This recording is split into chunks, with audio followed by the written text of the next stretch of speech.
সাবধান থাকুন ওই প্রাণীদের কাছ থেকে যেই প্রাণীরা আস্ত একটা গরু খেয়েও হজম করে ফেলতে পারে। আসসালামু আলাইকুম, আমি সাদিয়া চলে আসলাম আবারও একটি নতুন রেসিপি নিয়ে। তো আজকের রেসিপিটা কিন্তু অনেক বেশি স্পেশাল, কারণ সামনেই আসছে আমাদের কোরবানির ঈদ। আর কোরবানির ঈদে গরুর ভুঁড়ি এটা তো খেতেই হবে। তো আজকে কিন্তু একটা স্পেশাল গরুর ভুঁড়ি বা বট রান্নার রেসিপি দেখাবো। তো আমরা সবাই কিন্তু গরুর ভুঁড়ি বা বট রান্না করতে পারি। তো আমার মতো করে কে কে রান্না করেন অবশ্যই জানাবেন, আর পুরো রেসিপিটা অবশ্যই দেখে যাবেন, এটা আমার অনুরোধ। তো চলুন চলে যাই মূল রান্নায়। প্রথমেই আমি একটা প্যানে সামান্য পরিমাণে তেল দিয়ে নিয়েছি। তার ভিতরে দিলাম কুচানো পেঁয়াজ, রসুন পেস্ট, আদা পেস্ট এবং হলুদের গুঁড়ো, মরিচের গুঁড়ো, জিরার গুঁড়ো, পরিমাণ মতো লবণ এবং গরম মশলা।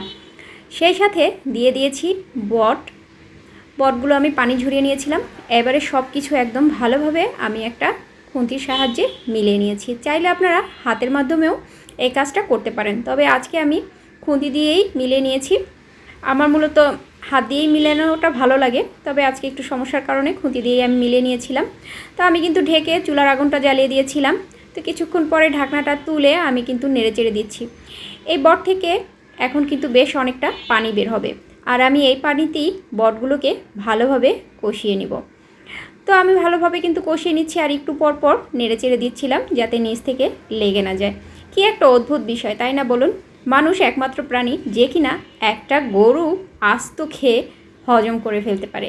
আর একটা গরু এমন একটা প্রাণী যার কোনো কিছুই ফালানো হয় না, সব কিছুই খেয়ে ফেলা যায়। আলহামদুলিল্লাহ, আল্লাহ আমাদের জন্য হালাল করে দিয়েছেন। তো আমি কিন্তু বটের ভিতর থেকে যে পানিটা বের হয়েছিল সম্পূর্ণ পানিটা টানিয়ে এর ভিতরে সিদ্ধ হওয়ার জন্য পানি দিয়ে দিয়েছিলাম। আর বটটা মোটামুটি সিদ্ধ হয়ে গিয়েছে। আমি এখানে একটু আলু দিয়ে দিয়েছি। যদিও বটের ভিতরে আলু না দিলে ভালো লাগে, কিন্তু বাচ্চারা তো আর বট খাবে না, ওদের জন্য একটু আলু দিতে হয়, ওরা আলু ছাড়া ওদের চলে না। তো আমার কিন্তু বট রান্না প্রায় হয়ে গিয়েছে। আমি এখানে একটা ফ্রাই প্যানে আরও কতটুকু তেল দিয়ে দিলাম, সেই সাথে দিয়ে দিলাম বেশ খানিকটা কুচানো পেঁয়াজ। এবার এই পেঁয়াজগুলোকে একটু নরম করে ভেজে নিব।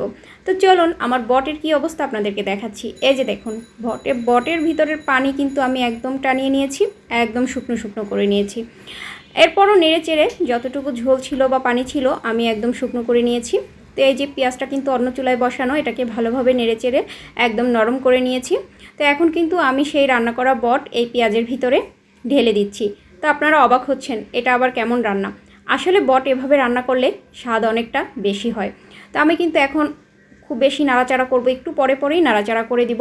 আর এই যে দেখুন, অলরেডি বটের কালারটা কিন্তু চেঞ্জ হয়ে গিয়েছে, আর দেখতে একদম লোভনীয় লাগছে। তো এভাবে করে একবার হলেও বট রান্না করে খেয়ে দেখবেন। আপনার বাসার সবাই এভাবেই করেই কিন্তু সবসময় বট রান্না খেতে চাইবে এবং আপনারও খুব পছন্দ হবে। তো কেমন হলো আমার বট ভুনা অবশ্যই জানাবেন। আজকের মতো বিদায় নিচ্ছি, আল্লাহ হাফেজ।